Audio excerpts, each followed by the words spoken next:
student, our today's topic is heat engine. ये जो topic है ये काफी इंपॉर्टेंट टॉपिक है और 2 मार्क में एज अ एक छोटा क्वेश्चन ये आ सकता है. क्वेश्चन कैसे आएगा आप ये नोट कर लो. Define heat engine, obtain formula for efficiency of the heat engine. ठीक है, तो सबसे पहले हम लोग देखेंगे कि हीट इंजन की डेफिनेशन क्या है. ठीक है, तो heat engine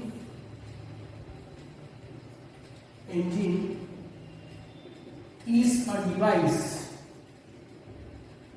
which undergoes a cyclic process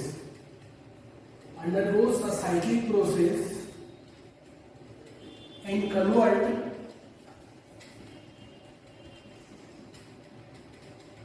heat energy into mechanical energy.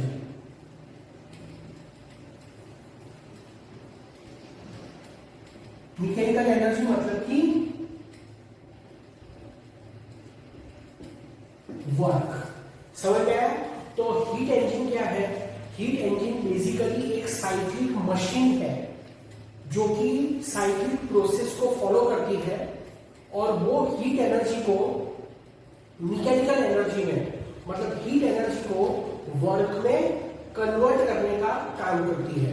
तो डेफिनेशन आपको क्लियर हो गई. Okay, now student, in the heat engine there is a working substance. जो हीट इंजन का जो मेन पार्ट है वो क्या है? वर्किंग सब्सटेंस है. अब वर्किंग सब्सटेंस क्या होता है? तो student, there are 2 type of working substance. Working substance may be a gasoline. Gasoline मतलब कि पेट्रोल. पेट्रोल को भी गैसोलीन कहते हैं. जैसे आप लोग व्हीकल्स ड्राइव करते हो तो बेसिकली उसके अंदर जो वर्किंग सब्सटेंस होता है वो क्या होता है? वो पेट्रोल होता है. तो वो पेट्रोल को ही गैसोलीन कहते हैं. और इट में बी अ डीजल. ठीक है, तो या तो गैसोलीन होता है या तो फिर डीजल होता है. और इट में be a steam also in the steam engine. ठीक है, so this is about the working substance. Student, in the working of the heat engine, the working substance receives the heat energy from the hot reservoir at a higher temperature. जो working substance होता है वो working substance को initially क्या चाहिए? heat energy चाहिए. तो working substance को heat energy कहाँ से मिलती है? from the hot reservoir. एक arrangement होती है जिसका टेम्परेचर हाई होता है तो उसको क्या कहते हैं? उसको कहते हैं हॉट रिजर्वायर. ठीक है, so working substance receives the heat energy from the hot reservoir. The work W is performed by the working substance and the working substance reject the excess heat energy into the surrounding into the cold reservoir which is at a lower temperature. तो ये है एक basic working of the heat engine. एक बार मैं आपको फिर से समझा देता हूं कि हीट इंजन में बेसिकली काम कैसे होता है. तो हीट इंजन के अंदर जो वर्किंग सब्सटेंस होता है जो कि उसका फ्यूल कहलाता है, तो working substance receives the heat energy from the hot reservoir. Working substance को हॉट रिजर्वायर में से हीट एनर्जी मिलती है. फिर वो हीट एनर्जी रिसीव करके जो वर्किंग सब्सटेंस है वो वर्क करता है, राइट. और फिर जो एक्सेस हीट एनर्जी है वो एक्सेस हीट एनर्जी को वो सिंक में मतलब कि एनवायरमेंट में लो टेम्परेचर पर रिलीज कर देता है. आई बात समझ में आपको? तो this is how the engine works. Is that clear? Okay, so heat engine के अंदर ऐसे वर्क होता है. अब जैसा मैंने आपको कहा कि in the working of the heat engine the work W is performed by the working substance. तो ये कैसे होता है? तो जो working substance होता है that working substance is basically in the cylinder. cylinder के अंदर working substance होता है. This working substance receives the heat energy. In that cylinder there is a piston. So that piston is moved outward. piston बाहर की तरफ move होता है. There is a linear displacement of the piston. The linear displacement of the piston is converted into the rotational motion of the wheel by the means of a shaft. एक rod होता है, उससे piston की जो linear motion होती है वो wheel के रोटेशनल मोशन में कन्वर्ट हो जाती है और उसके वजह से जो व्हीकल्स होते हैं they run on the ground. Vehicles होते हैं वो ग्राउंड के ऊपर दौड़ते हैं. तो आपको ये वर्किंग हीट इंजन का बेसिकली आपको वर्किंग कैसे है वो समझ में आ गया. ठीक है, अब हमें एक लाइन डायग्राम ड्रॉ करना है. Line diagram of the heat engine. तो यहां पर मैं वो लाइन डायग्राम ड्रॉ करता हूं. This is not the actual diagram of the heat engine. हम उसका हीट इंजन का जो वर्किंग है उसको समझाने के लिए एक लाइन डायग्राम ड्रॉ करते हैं कि उसमें प्रोसेस होती कैसे है. ठीक है,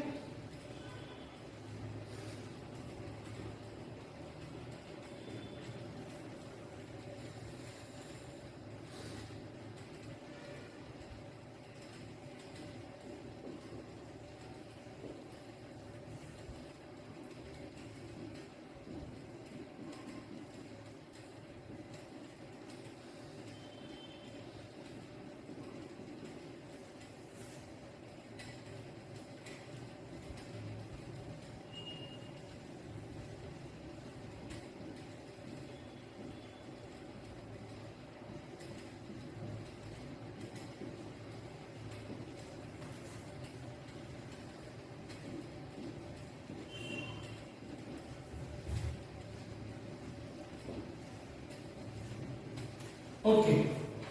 So look student, this is the line diagram of the heat engine. Here there is a working substance.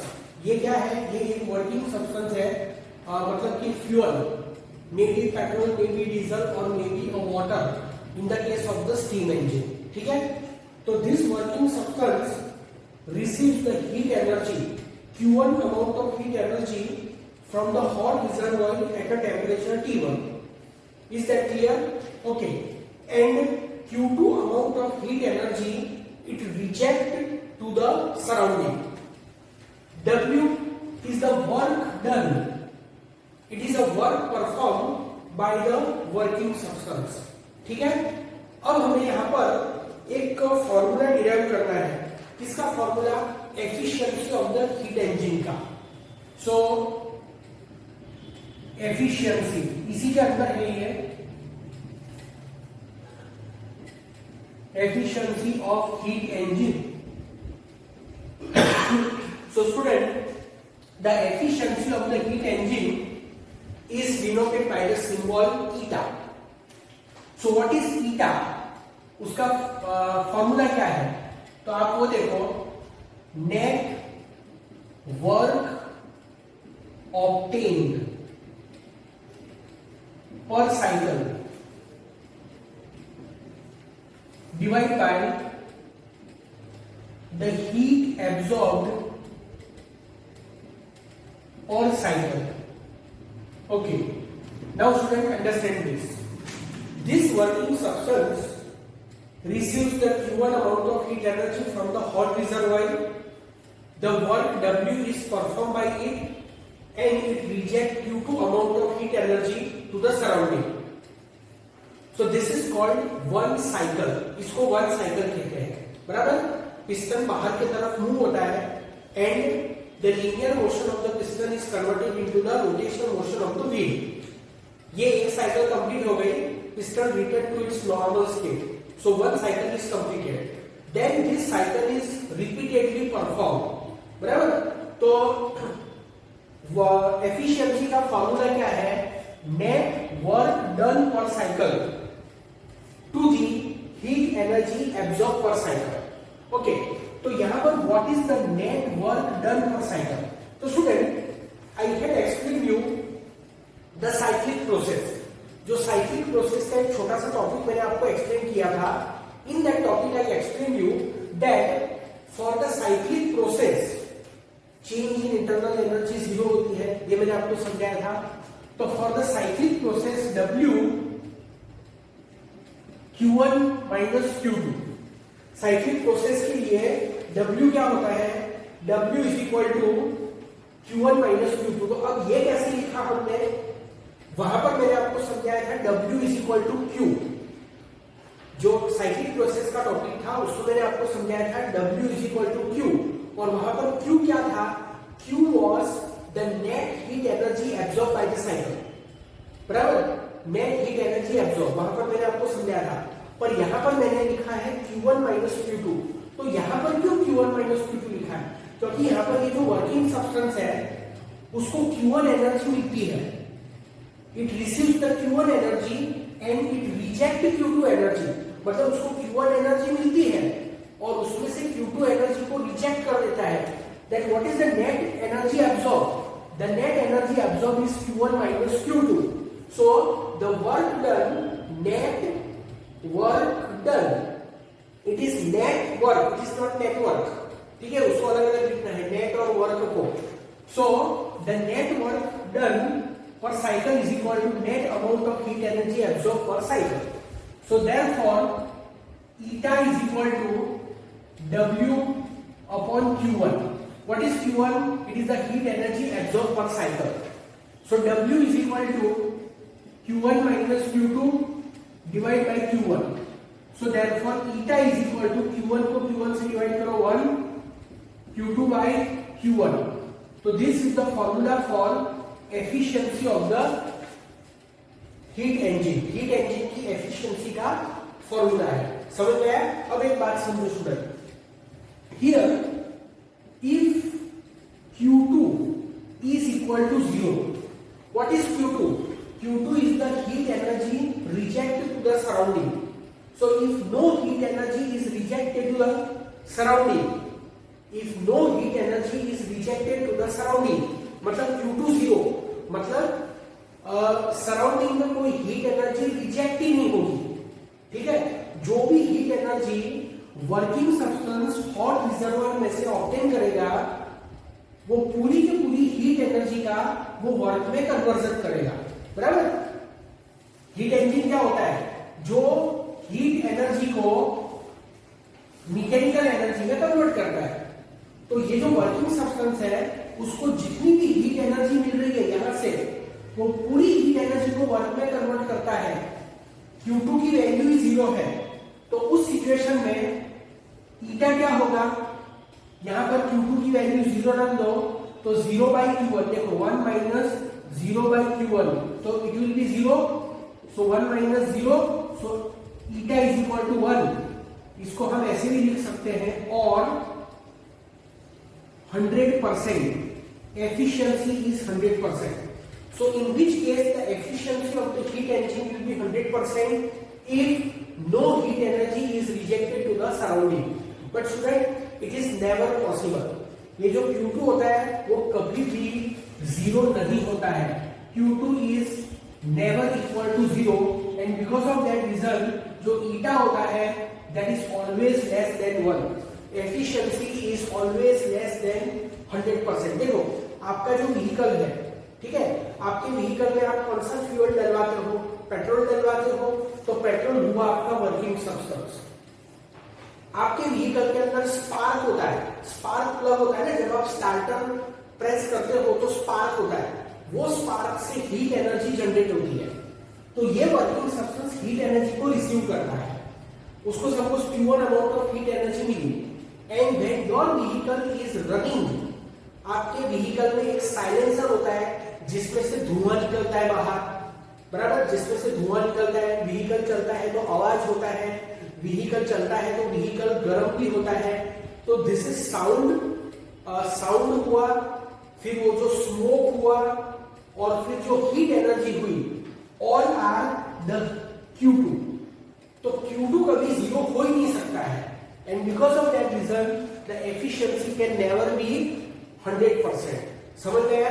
तो स्टूडेंट यहाँ पर क्वेश्चन के अंदर आपको ये डेफिनेशन लिखनी है सिर्फ, उसके बाद जो मैंने थोड़ा सा डिस्क्रिप्शन किया था, जनरली वो 2 मार्क के क्वेश्चन में लिखने की जरूरत नहीं होती है, अगर 3 मार्क में आए तो ही आप लिखना, otherwise you right this definition, draw this line diagram and simply show this calculation, simply show this derivation part, ठीक है, तो you will get the full marks.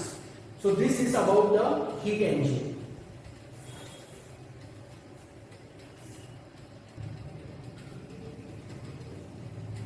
Student, we have seen the zeroth law of thermodynamics. zeroth law of thermodynamics का statement हमने discuss किया, ठीक है. उसके बाद हमने फर्स्ट लॉ ऑफ थर्मोडायनेमिक्स भी डिस्कस किया. Now we have to understand about the second law of thermodynamics. अब ये basically second law of thermodynamics है क्या, आप उसको समझो. Second law of thermodynamics basically describes the working of the heat engine and the refrigerator. ठीक है, heat engine का टॉपिक मैंने आपको समझाया है. और एक दूसरा भी इंजन होता है, actually it is not an engine, it is a machine that is known as the refrigerator. जैसे हमारे घर के अंदर रेफ्रिजरेटर होता है, बराबर, वही रेफ्रिजरेटर वो कैसे फंक्शन करता है. तो second law of thermodynamics basically है क्या, it is describing the working of the heat engine and working of the refrigerator. तो दो साइंटिस्ट थे, एक था केल्विन और दूसरे थे मैक्स प्लैंक. ठीक है, John Kelvin and Max Planck.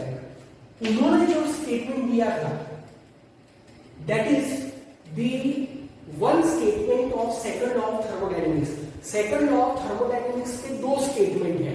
One was given by Kelvin and Planck, वो एक स्टेटमेंट है, and second statement is given by Rudolf Clausius. ठीक है, ये जो क्लॉसियस नाम के साइंटिस्ट थे, उन्होंने वो स्टेटमेंट दिया था. ठीक है, तो बेसिकली ये वाला जो स्टेटमेंट है that is about the heat engine, और ये वाला जो स्टेटमेंट है that is about the refrigerator. ये जो डायग्राम मैंने ड्रॉ किया है that is a diagram of the refrigerator, और ये वाला जो डायग्राम है that is the diagram of the heat engine. बराबर, देखो हीट इंजन तो हमने ये डिस्कस किया है कि जो वर्किंग सब्सटेंस होता है वो हीट एनर्जी एब्जॉर्ब करता है हॉट रिजर्वॉयर में से. Work is done by the working substance and the Q2 amount of heat is rejected to the cold reservoir. जो रेफ्रिजरेटर होता है, वो रेफ्रिजरेटर का प्रोसेस उससे बिल्कुल ऑपोजिट होती है कि ये जो वर्किंग सब्सटेंस होता है, यहां पर मैंने लिखा नहीं है but here will be working substance. तो जो वर्किंग सब्सटेंस होता है, this working substance receives the heat energy from the cold reservoir. उसको कोल्ड रिजर्वॉयर में से एनर्जी मिलती है. Work is done on it, यहां पर work is done on it, यहां पर work is done bye it, working substance. Here work is done on the working substance and it reject the Q1 amount of heat energy to the hot reservoir. So that okay, तो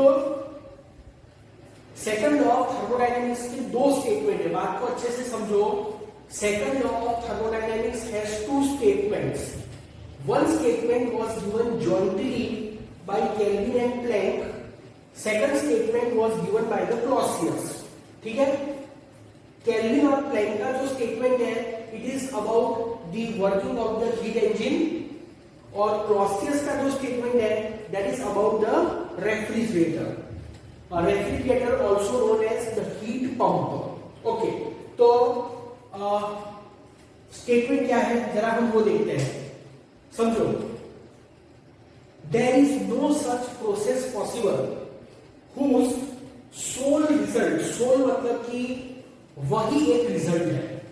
There is no such process possible whose sole result is the absorption of heat energy from the hot reservoir.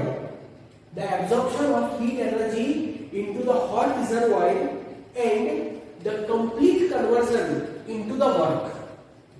एक बार फिर से बोलता हूं, there is no such process possible whose sole result is the absorption of heat energy from the hot reservoir and its complete conversion into the work. Student, इसका मतलब कि ये चीज पॉसिबल नहीं है. अभी मैंने डायग्राम के अंदर जो चेंज किया उसका मतलब क्या है? उसका मतलब ये है कि ये जो वर्किंग सब्सटेंस है वो वर्किंग सब्सटेंस हॉट रिजर्वॉयर में से Q1 एनर्जी एब्जॉर्ब करता है और वो पूरी एनर्जी को वर्क में कन्वर्ट कर देता है। इस तरफ कोई भी एनर्जी डाइवर्ट नहीं होती है। No energy is rejected to the cold reservoir, this is not possible. तो इसी को कहते हैं सेकंड लॉ ऑफ थर्मोडायनेमिक्स। समझ में आया? तो ये स्टेटमेंट केल्विन और प्लैंक ने किया था। एक बार फिर से मैं स्टेटमेंट आपको समझा देता हूं। There is no such process possible whose sole मतलब वो ही एक single result is absorption of heat from the reservoir, मतलब कि hot reservoir and complete conversion into heat, complete conversion of heat into the work. कहने का मतलब है कि ऐसी कोई प्रोसेस पॉसिबल नहीं है कि जिसमें वर्किंग सब्सटेंस जो वर्किंग सब्सटेंस हीट सोर्स है वहां से हीट एनर्जी को रिसीव करे और पूरी की पूरी हीट एनर्जी को वर्क में कन्वर्ट कर दे। ऐसी प्रोसेस पॉसिबल ही नहीं है। ठीक है, तो ये है। अब ये है क्लॉसियस का स्टेटमेंट। तो क्लॉसियस के स्टेटमेंट में ये जो डायग्राम है उसमें मैं एक चेंज करता हूं इस तरह से। तो दिस इज नॉट पॉसिबल। अभी डायग्राम के अंदर मैंने जो चेंज किया वो चेंज पॉसिबल नहीं है। तो क्या है Clausius statement? No process is possible whose sole result is transfer of heat from the colder object to the hotter object. Transfer of heat from a colder object to the hotter object, मतलब ऐसी कोई process possible ही नहीं है कि जिसमें heat energy cold object में से hot object में ट्रांसफर हो। ठीक है, तो this is the second statement of second law of thermodynamics. Exam के अंदर कौन सा स्टेटमेंट पूछते हैं?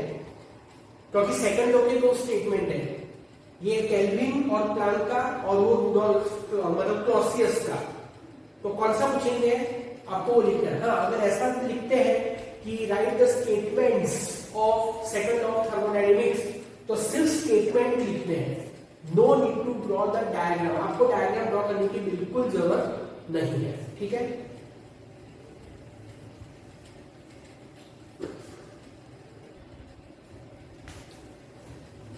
student, our next topic from the point of view of 4-mark question is Carnot engine।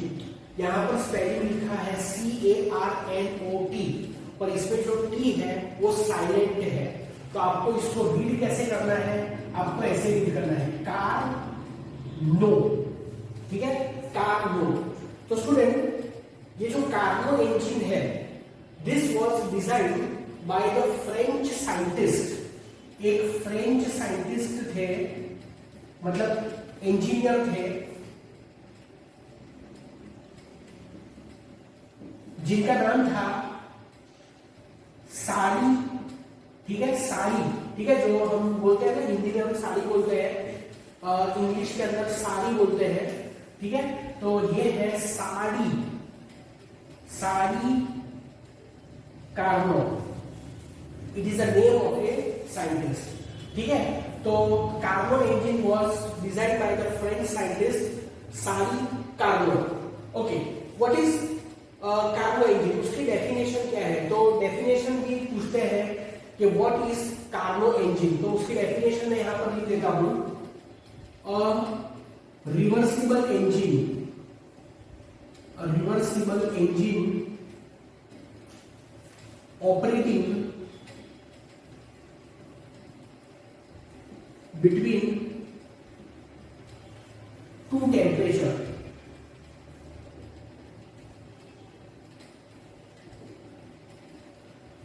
is called Carnot engine. In Carnot engine there is a reversible process. ठीक है, it is a cyclic process और यहां पर दो ही temperature होते हैं। So this is operating between the two temperature.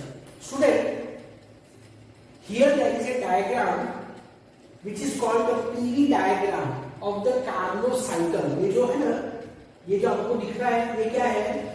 ये जो डायमंड जैसे शेप का आपको दिख रहा है ना, वो क्या है? It is the cyclic process, उसको कहते हैं PV diagram of the Carnot cycle. ठीक है, सो यहां पर कार्नो साइकिल के टोटल 4 स्टेजेस हैं, हमको चारों स्टेज को डिस्कस करना है। तो first stage we discuss, the name of the first stage is the isothermal expansion. Isothermal expansion, ठीक है। Isothermal expansion P1 V1 T1 P2 V2 T1 P1 V1 T1 to just a minute, let me check, यहां पर T1 आएगा,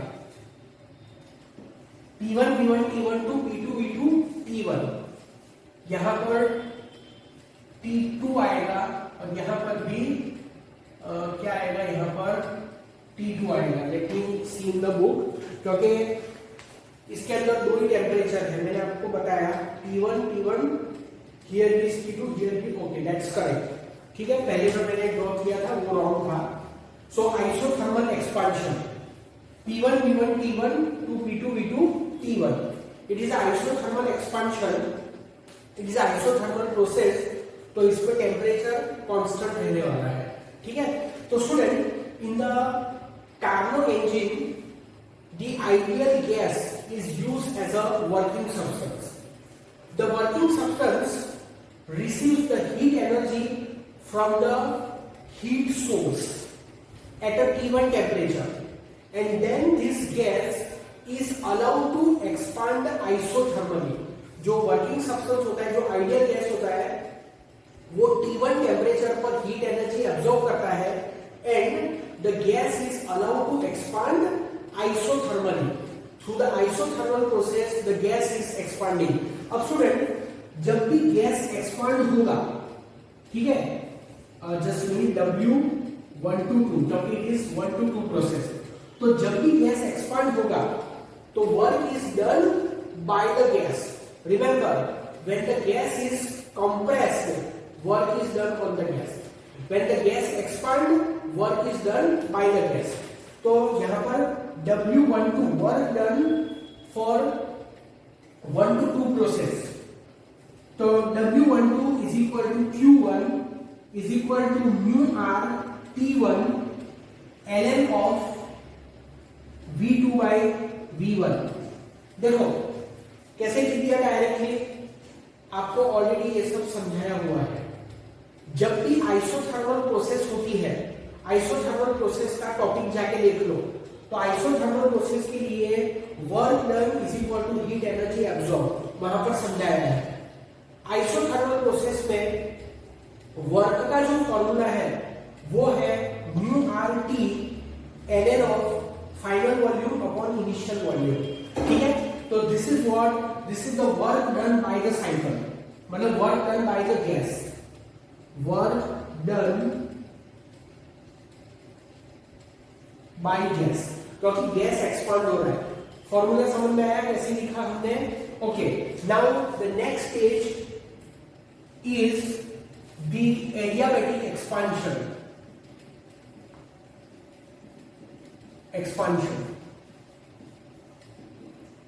So here the heat source is removed. यहाँ पर जो heat source होता है उसको remove कर देते हैं and the gas is allowed to expand adiabatically. Adiabatically मतलब there is no exchange of heat energy between the system and the surrounding. So gas is allowed to expand adiabatically. ठीक है, so जब gas adiabatically expand होगा तो gas का temperature reduce होगा। तो temperature of the gas changes from T1 to T2। यहाँ पर टेम्परेचर चेंज हो गया क्योंकि एडियाबैटिक प्रोसेस है।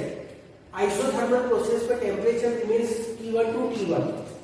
Pressure changes from P2 V2 to P3 V3 and temperature changes from T1 to T2। Here the gas is expanding, so work done by the gas W23, ये क्या है? It is also work done by the gas during the adiabatic expansion. तो student हमने एक derivation किया है work done in the adiabatic process, एक topic discuss किया था प्रीवियस वीडियो लेक्चर के अंदर, you can refer in the text book. तो ये जो W23 है इसका फॉर्मूला है mu R T1 minus T2 upon gamma minus 1, बराबर। तो ये हमने डेरिवेशन किया हुआ है mu R T1 minus T2 upon gamma minus 1। This is equation number 1 and this is the equation number 2। Is that clear? Okay, now here the next is the isothermal compression. The gas is isothermally compressed. अब क्या करते हैं, gas को isothermally compress करते हैं। Gas को compress करते हैं तो क्या होता है, उसका प्रेशर इंक्रीज होता है फ्रॉम P3 टू P4। देखो ग्राफ ऊपर की तरफ जा रहा है, y एक्सिस की तरफ जा रहा है, मतलब y एक्सिस पर कौन है, प्रेशर है। तो pressure is changing from P3 to P4, ठीक है, and it is going towards left also. So volume is decreasing from V3 to V4, but it is an isothermal process, so temperature remains constant, ठीक है। so जो third process है that is isothermal compression।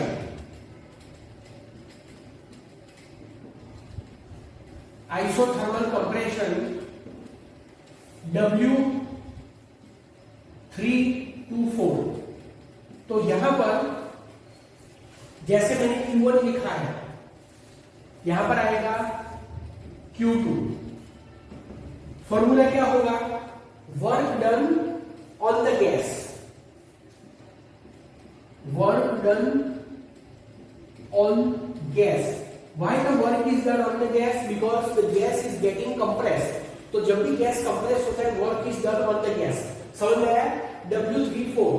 तो student यहां पर formula आएगा mu are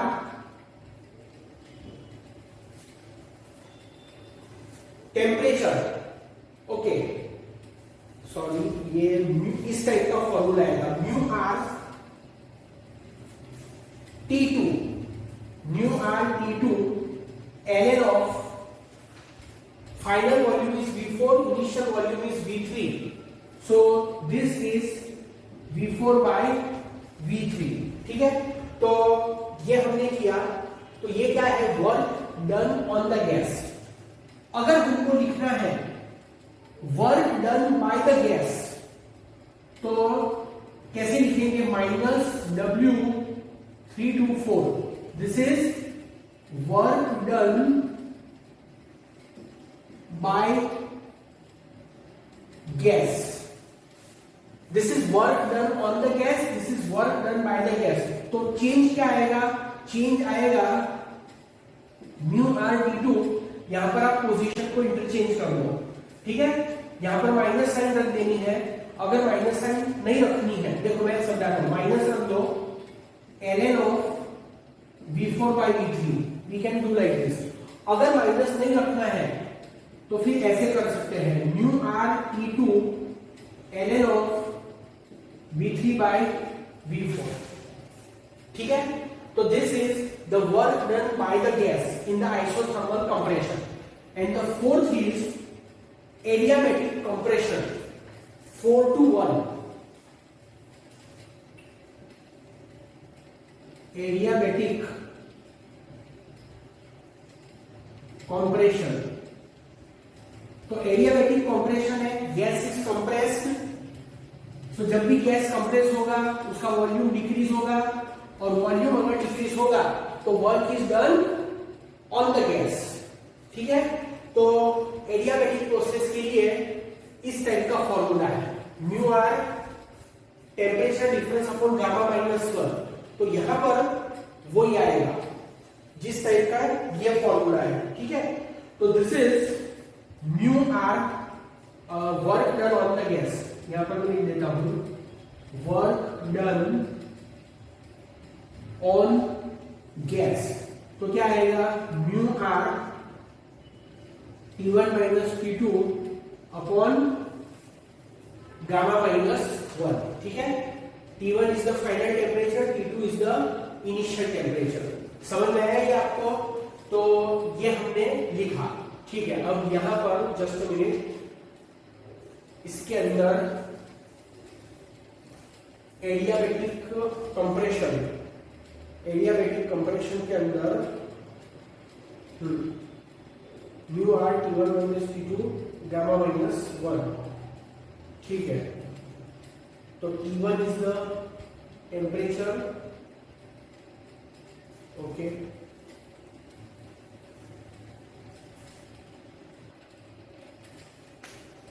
okay student, यहां पर आइसोथर्मल कंप्रेशन में work is done on the gas which is negative, तो यहां पर माइनस साइन आएगी, यहां पर भी माइनस साइन आ जाएगी, ठीक है। बट अगर work done by the gas करना है तो फिर यहां पर माइनस साइन रख दो, जो भी फॉर्मूला है उसके आगे माइनस रख दो, तो यहां पर फिर ये प्लस हो जाएगा, ठीक है। This will be plus, so mu R T2, अच्छा यहां पर ये प्लस हो गया। अब मुझे इसको लिखना है V3/V4 के फॉर्म में, तो फिर यहां पर माइनस साइन रखना पड़ेगा। एक बार फिर से समझा दो, W34 work done in 3 to 4 process, तो कंप्रेशन है, कंप्रेशन है मतलब work is done on the gas, इसलिए माइनस साइन है, ठीक है। फॉर्मूला आएगा minus mu R T2 ln of V4/V3, V4 final volume, V3 initial volume. समझ में आया? यहां पर माइनस साइन है, ये माइनस साइन है वो यहां पर कैरी फॉरवर्ड हुई है, mu R T2 ln of V4/V3। तो this is what work done on the gas. Work done by the gas अगर करना है तो फिर साइन चेंज कर देनी पड़ेगी, यहां पर माइनस रख दो, इसके आगे माइनस रख दो, ठीक है। इसमें जो आया ये जो फॉर्मूला है उसके आगे भी माइनस रख दो, इसके आगे माइनस रखोगे मतलब ये माइनस का प्लस हो जाएगा, तो ये लिखा।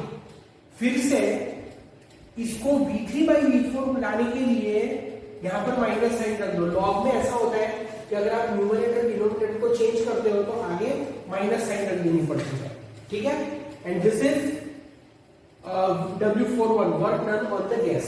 सो total we have 4 formulas.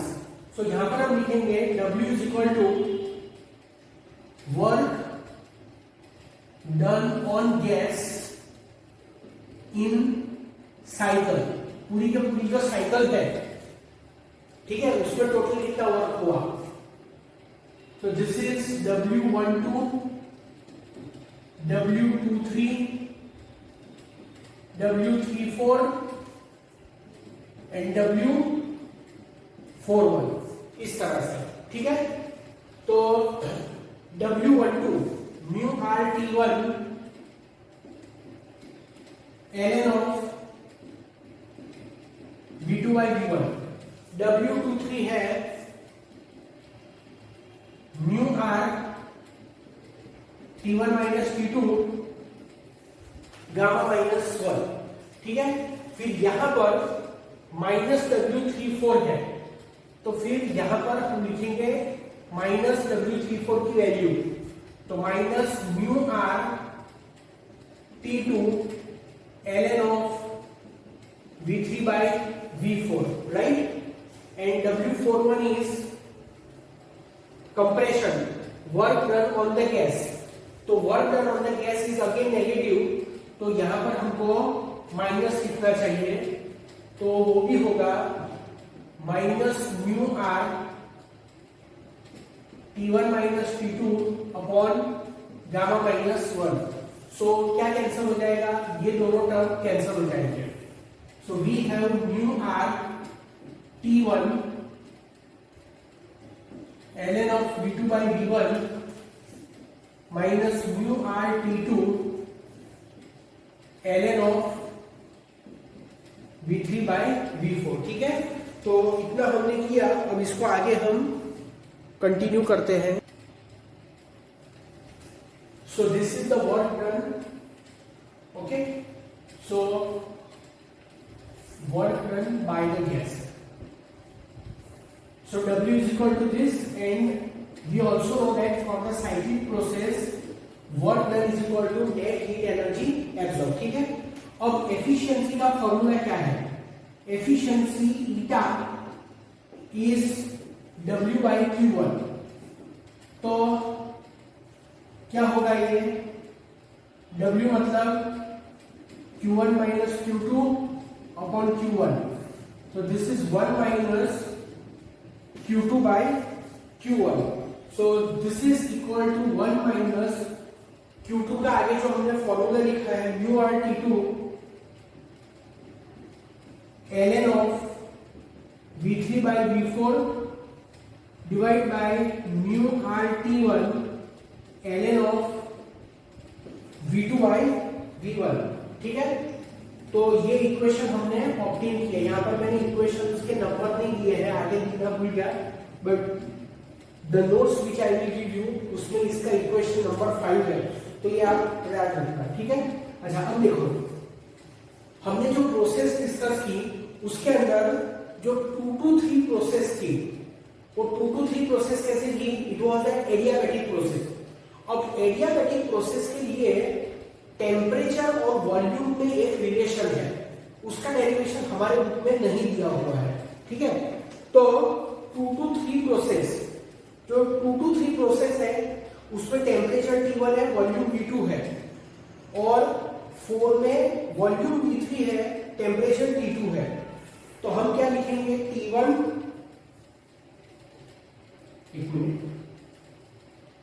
For 2 to 3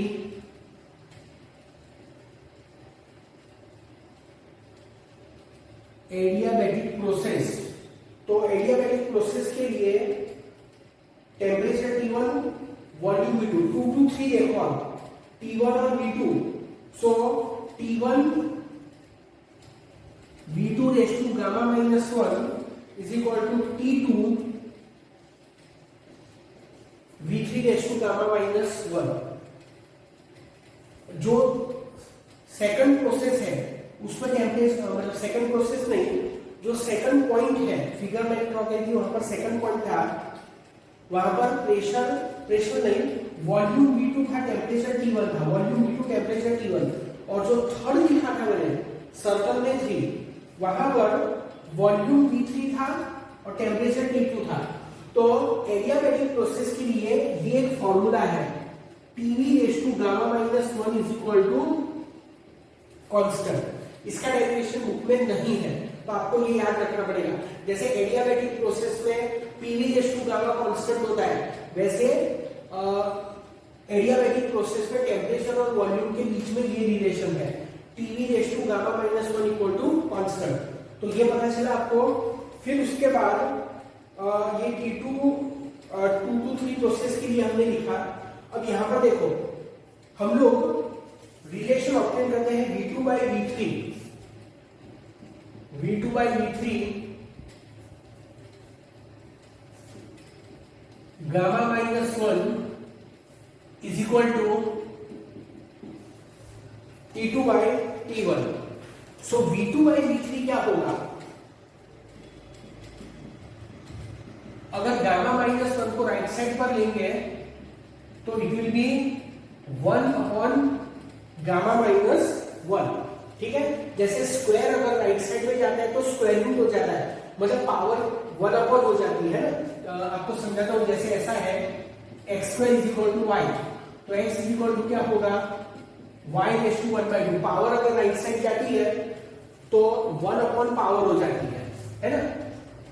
तो वैसे ही यहां पर भी वही हुआ, V2 by V3 का हमने ऐसे लिखा T2 by T1, right. This is equation number 6, बराबर। वो 4 इक्वेशंस जो हमारे थे, उसके बाद ये 5th और ये 6th। फिर उसके बाद similarly 4 to 1 is also adiabatic. 4 to 1, अब 4 to 1 प्रोसेस देखो, तो 4 to 1 में वॉल्यूम है V4, टेम्परेचर है T2। तो V4 T2 V4 gamma minus 1, और 1 में है T1 V1, तो T1 V1 race to gamma minus 1, ठीक है, ऐसे लिख सकते हैं। So T2 by T1 V1 by V4 raise to gamma minus 1, तो फिर V1 बाई V4 क्या हुआ, T2 by T1 1 upon gamma minus 1। तो आप देखो ये इक्वेशन नंबर 7, इक्वेशन 6 और 7 को देखोगे, 6 एंड 7, तो आप क्या देखोगे, दोनों की राइट साइड सेम है, तो लेफ्ट साइड भी सेम होगी, V2 by V3 V1 by V4 लिख सकते हैं। इक्वेशन 6 और 7 दोनों की राइट साइड सेम है, ठीक है, तो इसको हम ऐसे भी लिख सकते हैं, V3 by V4 V2 by V1, equation 8, rearranging the term, V3 को यहां ले लिया, V1 को यहां ले लिया, तो ऐसा आएगा। अब ये इक्वेशन 8 को इक्वेशन 5 में यूज करो, यूजिंग इक्वेशन 8 इन 5, तो क्या आएगा, eta is equal to 1 minus T2 by T1, क्यों, क्योंकि ये पूरा इक्वल हो गया, V3 by V4 and V2 by V1 is equal, तो ये पूरा कैंसिल हो जाएगा, तो we got this, eta is equal to 1 minus T2 by T1, तो this is the formula for efficiency of the Carnot engine, ठीक है, तो ये 4 मार्क पॉइंट ऑफ व्यू से इंपॉर्टेंट है।